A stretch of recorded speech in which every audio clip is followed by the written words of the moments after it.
नमस्कार दोस्तों, मेरा नाम डॉक्टर शिशिर अग्रवाल है और एक छोटी सी कहानी लेके आया हूँ आप लोगों के सामने। कहानी का नाम है कि भगवान हमें किस तरीके से मदद करता है, how the God helps us. तो एक बार की बात है कि एक गांव था जो कि नदी के किनारे था और उस गांव में सब लोग बहुत ही हंसी खुशी के माहौल से रहते थे। सब लोग मिलजुल के रहते थे, बहुत अच्छा माहौल था और एक दूसरे के साथ रहते थे।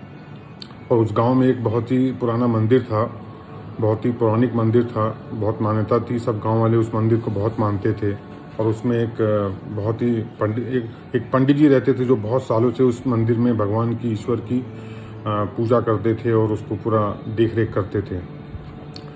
तो बारिश का महीना था, अचानक बहुत ज़ोर बारिश आई और नदी में बाढ़ आनी शुरू हो गई। जैसे जैसे नदी का पानी बढ़ता गया वैसे वैसे लोग, गांव वालों को लगा कि अब गांव खाली करने का टाइम आ गया है, कि जब तक बाढ़ थम नहीं जाती या रुक नहीं जाती तब तक हमें किसी सुरक्षित स्थान पे जाना उचित होगा।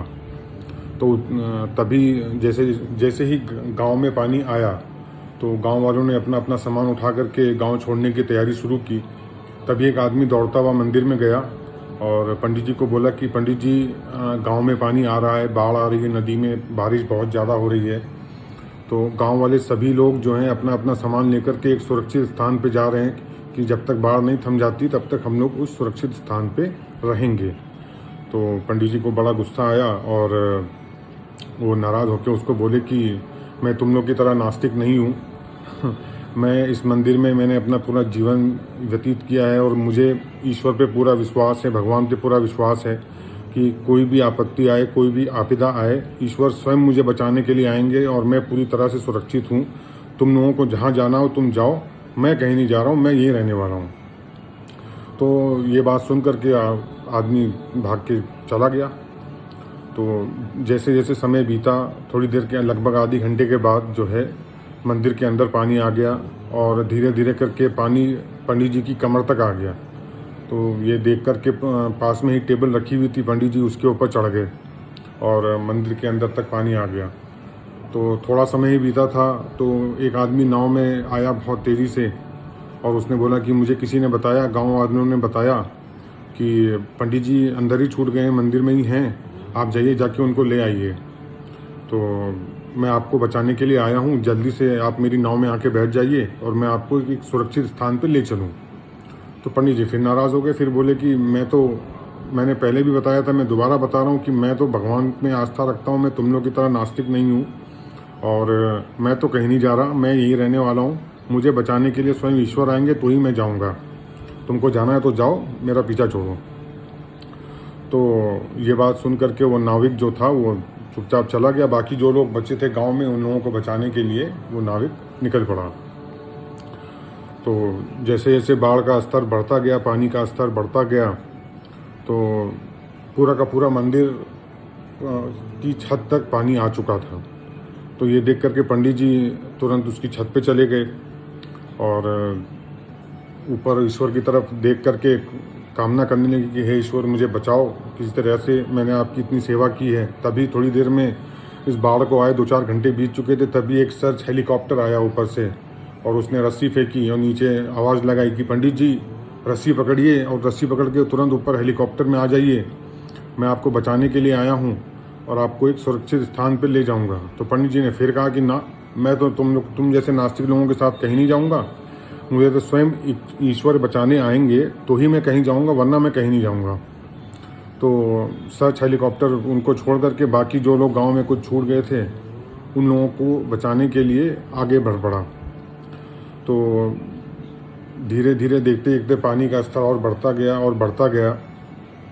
तो पंडित जी ने ऊपर आसमान की तरफ देखा कि हे ईश्वर, मैंने आपकी जीवन भर सेवा की है, अर्चना की है, पूजा की है और ये इतनी बड़ी आपदा में आप अभी तक मेरे सामने नहीं आए।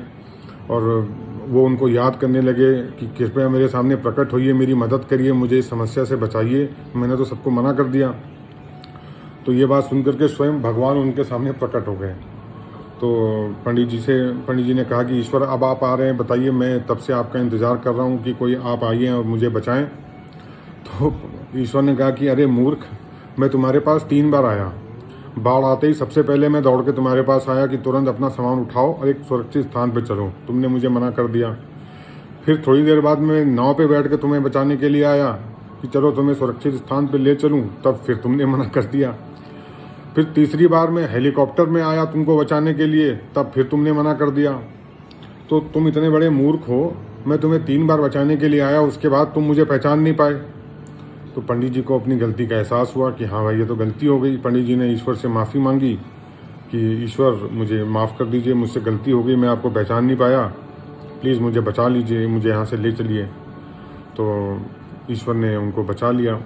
तो इस कहानी से हम ये सीखते हैं कि ज़िंदगी में अपॉर्चुनिटी, अवसर हमें ज़िंदगी बहुत बार देती है अच्छे काम करने के लिए। बस हम हैं कि हम ज़िंदगी को कोसते रहते हैं और हम उन अवसरों को पहचान नहीं पाते हैं। तो सबसे इम्पॉर्टेंट होता है, बहुत महत्वपूर्ण होता है कि हम उन छोटे छोटे अवसरों को पहचानें और उन अवसरों को अपने हाथ से जाने नहीं दें। उन छोटे छोटे अवसर को ले हाथ में, ज़िंदगी को कोसना बंद करें। बहुत से लोग हैं जो कोसते रहते हैं। अभी कोरोना वायरस आया, हम पैंडेमिक में थे, तो बहुत से लोग कोसने रहे कि कोरोना वायरस आ गया, हम घर के बाहर नहीं जा सकते, हम ये नहीं कर सकते, हम वो नहीं कर सकते। लेकिन इस दौरान बहुत से जो पॉजिटिव लोग थे, जो सकारात्मक सोच के लोग थे, जिन्होंने इसमें एक अपॉर्चुनिटी देखी, तो किसी ने सैनिटाइज़र का बिज़नेस कर लिया, किसी ने मास्क का बिज़नेस कर लिया, किसी ने पीपीई की फैक्ट्री डाल दी। उन्होंने इस संक्रमण को एक अपॉर्चुनिटी लिया, एक अवसर लिया कि हाँ, एक ईश्वर ने हमें एक अवसर दिया कि हम कुछ और कर सकते हैं। कुछ लोगों ने बहुत पुण्य कमाया, गरीबों को खाना खिलाया, खाना बांटा, गरीबों की सेवा की, लाचार लोगों की मदद की। बहुत से लोगों ने, बहुत सी सेलिब्रिटीज़ ने लोगों की मदद की, बसें अरेंज कराई, ट्रेनें अरेंज कराई।